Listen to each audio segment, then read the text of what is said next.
Olá a todos, Brenão da Química falando aqui. Estamos agora concluindo o nosso processo decrescente de resolução das provas da processo seletivo da UNB. Fizemos o PAS 3, o PAS 2 e agora o PAS 1, assim como a correção do vestibular edital 2022 para ingresso 2023 já foi feito. Queria agradecer a todos pela interação, tanto aqui pelo canal quanto pelo Instagram. Isso tem sido muito importante para que eu possa interagir com mais pessoas e mais pessoas interajam comigo. Assim a gente pode aumentar nosso engajamento nas redes sociais. Então, desde já peço para você se inscrever, apertar o sininho, dar o seu like e passar o vídeo para as pessoas que são entusiastas, que têm interesse pela química. É importante que sejam pessoas que tenham interesse, porque aí sim serão pessoas que vão estar interagindo, aprendendo, questionando, e aí a gente possa evoluir como tem que ser feito, beleza? Vamos lá então para a nossa correção do PAS 1. Tá aqui. Nossa primeira questão a ser desenvolvida é uma questão que ela fala sobre um processo de obtenção do alumínio metálico, que tem a reação não balanceada com os coeficientes A, B, C e D aí, né? E aí na questão 75, eles já falam pra gente, ó, a soma dos menores coeficientes estequiométricos inteiros que balanceia a equação química apresentada é igual a 5.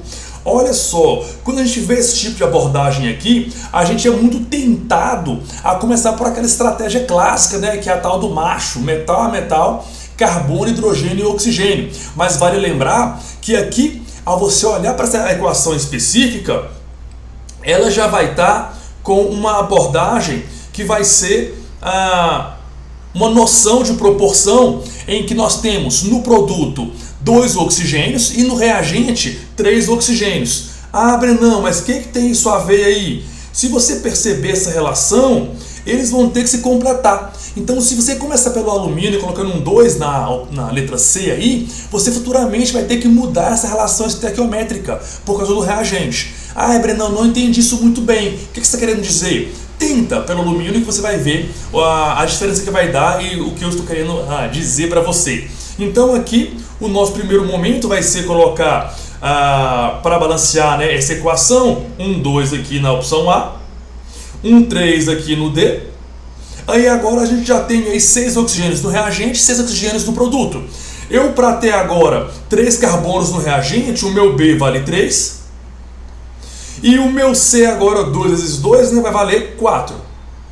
Logo, os meus coeficientes em menores inteiros possíveis para balancear essa equação vai dar 2 mais 3, 5 mais 4, 9 mais 3, 12. E não 5 como ele disse. Então, nosso item 75 é um item que está errado. Epa, ficou estranho isso aí, né? Vamos fazer um errado mais bonitinho aqui. Isso. Vamos lá. 76. Conforme a lei de Proust, a proporção de átomos de alumínio e oxigênio na composição da alumina, que é o L2O3, será sempre a mesma, independentemente de como ela seja obtida. É isso mesmo, né? A lei de Proust ou lei das proporções definidas. Então ela fala que se você aumenta uma quantidade de substâncias, isso varia um número pequeno inteiro. Então aquela substância continua sendo ela mesma. Caso você mude essa proporção, aí você vai passar até a lei de Dalton, né, que é a lei das proporções múltiplas. Então esse item 76 está lindão, corretíssimo. Eu adoro essa prova, gente. Vamos lá, questão 77. Após a obtenção do alumínio pelo processo descrito no texto, para a fabricação de uma lata de alumínio, como utilizada pela indústria de bebidas, é necessário que o alumínio passe por uma transformação física que altere o estado de agregação de seus componentes. Olha só, quando eu vi essa questão a primeira vez, a minha primeira ação foi ler o texto todo que está aí para ver se achava algo desse tipo no processo de obtenção, que é um processo eletroquímico, né? Que justifica pelo seu alto gasto energético, logo um alto valor que tem que se investir para que se produza alumínio metálico, mas o ponto em questão aí está no estado de agregação do alumínio, né? Que ele está líquido. E para fazer a latinha de alumínio, ela tem que estar sólida, então vai ter uma mudança de estado de agregação, do líquido para o sólido. É isso que ele falou para a gente no item. Por isso que o item 77 está correto. Opa! Correto aqui, hein? Vamos que vamos. 78. A alumina possui mais de 50% de alumínio e menos de 50% de oxigênio em massa.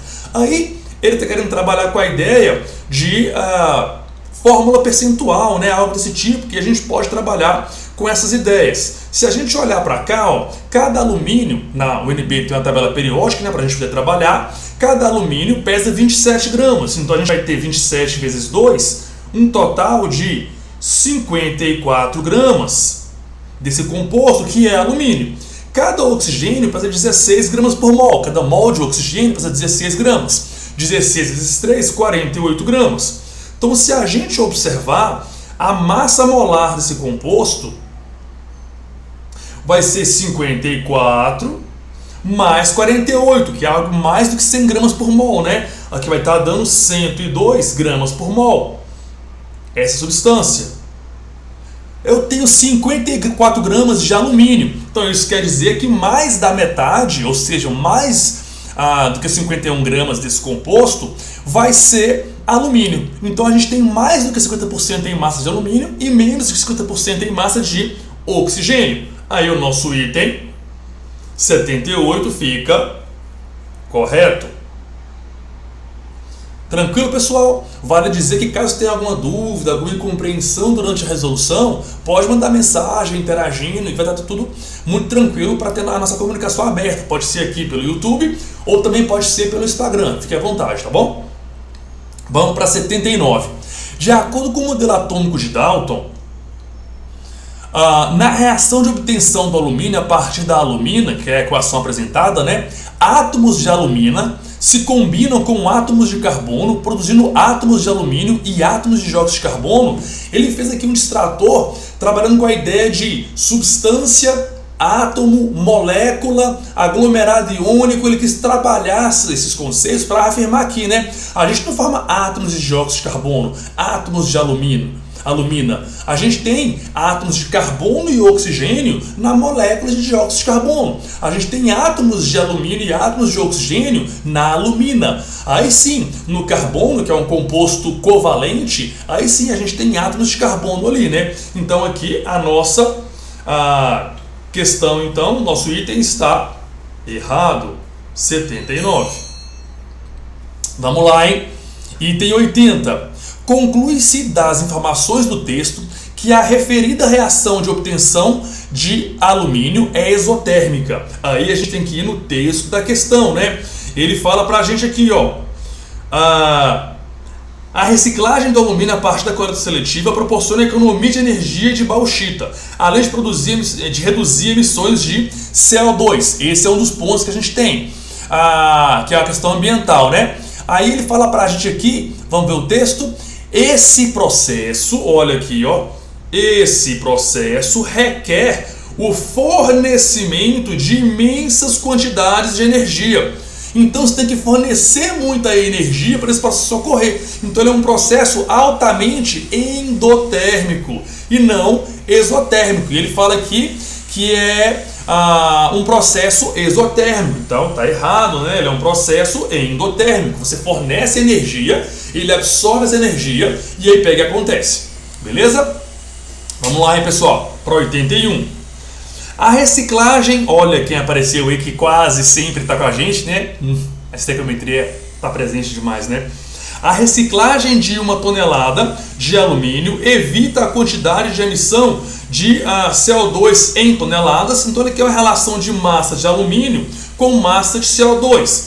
Para isso, a gente tem que pegar nossa reação balanceada, que tem aqui 2, 3, 4, 3, né, os coeficientes. 2, 3, 4, 3, aqui. E a gente vai trabalhar com a relação entre a massa de alumínio e massa de CO2 que ele trabalhou. Lembre que na relação estequiométrica a primeira linha é em relação à nossa referência, que aqui em questão é 4 mols de alumínio, também é formado junto com 3 mols de CO2. Como a relação é massa-massa, a gente tem aqui que 4 vezes a massa de cada mol de alumínio, que são 26 gramas, né, de alumínio.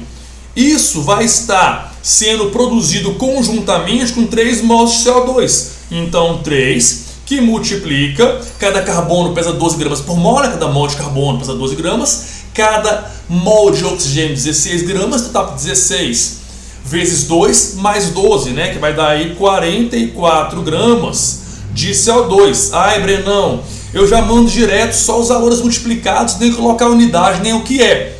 Tudo bem, você deixa uma margem de erro muito grande. Não tenha preguiça não. Coloca a unidade de medida e o que é, que vai te evitar erros bem clássicos nesse processo, tá? E aí ele quer saber para 1 tonelada de alumínio, né? Então se for aqui 10 a sexta gramas de alumínio, aí vai ser o nosso X. Aqui tem várias maneiras de já perceber o que pode ser feito, mas vamos pelo clássico, né? Multiplicar cruzado. Vai dar 3 vezes 44 vezes 10 a sexta, isso dividido por 4, esse 4 ficou estranho, dividido por 4, vamos lá pessoas, vezes 27. Se você analisar aqui, você já pode simplificar algumas coisas, né? A gente tem esse processo aqui, 4 aqui, ó, pode simplificar com 44.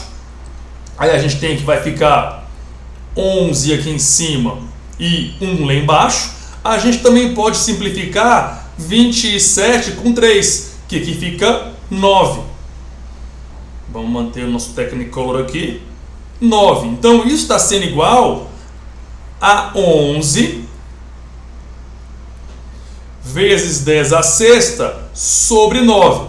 Vale dizer que, nesse caso, o numerador 11 é superior ao denominador 9. Então, 11 sobre 9 é maior do que 1. Então, a gente tem que ser algo maior do que 1 vezes 10 a sexta gramas. Ou seja, vai ser maior do que 1 tonelada. Isso o quê? Isso a quantidade de CO2, né, produzido. Então, vale colocar que é de CO2. E como são as opções que a gente tem aqui? Nas opções ele fala, ó, a quantidade de emissões de CO2 em toneladas. Então vai evitar, né, a emissão de uma quantidade inferior a 1 tonelada? Não, a gente deu mais do que 1 tonelada, né? Que deu 11 sobre 9 toneladas. Igual ou superior a 1 e inferior a 2? Sim, porque 11 não é o dobro de 9, né? Então vai ser letra B de bora passar, olelê, olalá. Vamos manter aqui o nosso Technicolor só para avançar. Bacana? Vamos lá, vamos lá. Questão. Agora essa foi a 80, 81. A 82. No 82, o texto está aí, pessoal. Ele fala sobre o processo de transformação do lixo orgânico em humus por minhocas, tá? A minhoca, ela se alimenta desse lixo aí, né, orgânico. Tem processos bioquímicos aí que ocorrem dentro da minhoca, no sistema digestório, tudo mais, e que ela pode fazer com esse lixo orgânico e o transforma em humus por reações químicas que ocorrem dentro do seu organismo. Se quiser dar uma lidinha, dá um pause aí e lê o texto. Vamos para a questão 82, ver o que ele fala para a gente. Sabendo-se que o humus de minhoca é o excremento produzido por esse animal, é correto concluir que a transformação de composto orgânico de lixo em humus é resultado de uma série de transformações químicas. Faz todo sentido, né? Então a gente tem umas transformações químicas que ocorrem aí, e aí ao se alimentar desse lixo orgânico aí, né, você tem a transformação desse composto orgânico do lixo em humus por uma série de processos químicos. Vamos lá para 83. O composto orgânico do lixo é uma mistura homogênea de várias substâncias distintas. Vale dizer que é um lixo sólido aí, tá, pessoal? A gente tem que mistura de sólidos é, via de regra, uma mistura heterogênea. Só é mistura homogênea de sólidos, ou solução, quando é a liga metálica, né? Então ele fala que esse composto orgânico é uma mistura homogênea. Não, esse aí é uma mistura heterogênea. Então o erro está nesse homogêneo aí. Vamos lá para a nossa derradeira questão, que para mim foi a questão mais elaborada e até desafiadora nesse contexto aí, tá? Ó, vamos lá. Explique por que as formigas conseguem caminhar sobre a água e que, após a adição de detergente à água, elas não mais conseguem fazê-lo. Essa abordagem aí, ela pode ser feita em vários níveis de profundidade. Depende do pré-requisito que o candidato tenha. Um aluno de primeiro ano, dependendo da instituição que ele está estudando, ele já ouviu falar aí de ligações intermoleculares, do tipo ligação de hidrogênio específico, que é esse contexto. Dependendo da escola e da fonte de estudo que ele tenha, o acompanhamento que ele tenha, caso ele procure algo por fora da escola, né? Ele também vai ter visto sobre tensoativos e tensão superficial. Então, qual que é a abordagem mais adequada para esse contexto? É falar da tensão superficial que a água possui, e isso faz com que a formiga consiga caminhar sobre a água, e que o detergente é também chamado de tensoativo, que ali o sabão, né, a constituição do sabão tem ali moléculas com parte polar e parte apolar, que vai quebrar a tensão superficial, e ao quebrar essa tensão superficial, a formiga pega aí, afunda. Então a ideia seria trabalhar com isso. Se a sua escola tem um laboratório de química, provavelmente você já fez um experimento, que é pegar um copo com água, um becker com água, né? Coloca ali um alfinete ou uma agulha, aí a agulha flutua lá. Porque a tensão superficial da água sustenta a agulha. Quando pinga o detergente, quebra a tensão e a agulha afunda. Então depende aí de como está sendo o seu estudo, para você ter noção disso ou não para responder. Foi uma questão bem difícil, para mim é mais elaborada, porque depende muito do estudante e do que foi oferecido para ele nesse primeiro ano, que foi uma abordagem um pouco mais profunda, tá bom? Pessoal, essa aí foi a nossa resolução da prova. Eu achei uma prova profunda em relação à primeira questão, a última questão a ser resolvida, mas falou de coisas muito esperadas aí, como as leis ponderais, como estequiometria, como a ideia de substância, mistura, método de separação, coisas desse tipo, né, que é muito recorrente também se cobrar, fórmulas químicas, modelo atômico. Então é a ideia que envolvia isso aí, né, foi bem trabalhada. Então é isso. Caso eu possa ajudá-lo em mais alguma coisa, não hesite em entrar em contato. Agradeço a todos que têm interagido e não se esqueça de teclar no sininho, dar o seu like e compartilhar os vídeos com quem se interessa por esse tipo de conhecimento, tá bom? Beijo para vocês e muito obrigado por acompanhar os nossos vídeos e publicações.